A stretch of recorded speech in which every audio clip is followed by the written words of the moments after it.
কলাগুৰু বিষ্ণুপ্ৰসাদ ৰাভাৰ পুত্ৰ হেমৰাজ ৰাভাৰ ক্ষোভ উজাৰি কৰা এটা ফেচবুক পোষ্ট। কোন সেইজন গডফাদাৰ যিজনৰ নিৰ্দেশত 1983ত বিষ্ণু ৰাভাৰ পৰিয়ালক সামাজিকভাৱে বৰ্জন কৰিছিল? কোন সেইজন গডফাদাৰ যিজনৰ নিৰ্দেশত বিষ্ণু ৰাভাৰ পত্নী মোহিনী ৰাভাই বিষ্ণু ৰাভাৰ নামত সংগ্ৰহালয়ৰ বাবে তেজপুৰৰ চহৰৰ মাজমজিয়াত 2 বিঘা মাটি চৰকাৰৰ পৰা বিচাৰোঁতে সেই বিতৰ্কিত ঘৰটোলৈ আঙুলিয়াই তেজপুৰৰ এছাম সাংবাদিকৰ হতুৱাই ভাইৰেল কৰিলে?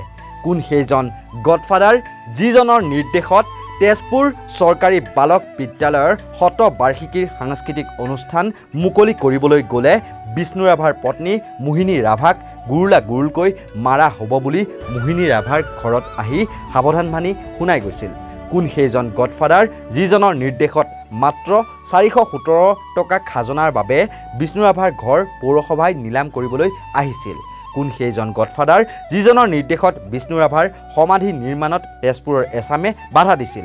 কোন সেইজন গডফাদাৰ যিজনৰ নিৰ্দেশত তেতিয়াৰ শোণিতপুৰৰ উপায়ুক্ত স্বৰ্গীয় নৱ চেতিয়া দেৱে বিষ্ণু ৰাভাৰ সমাধিৰ বাবে অনুমোদন জনোৱা 1 লাখ টকা বন্ধ কৰিছিল? যিজনৰ নিৰ্দেশত উপায়ুক্ত আৰু অতিৰিক্ত উপায়ুক্তই ৰাজহুৱা সভাত তেজপুৰৰ জয়মতী পথাৰৰ কাষত বিষ্ণু ৰাভাৰ নামত সংগ্ৰহালয়ৰ বাবে মাটি আবণ্টন দি পুনৰ ঘূৰাই ল'লে?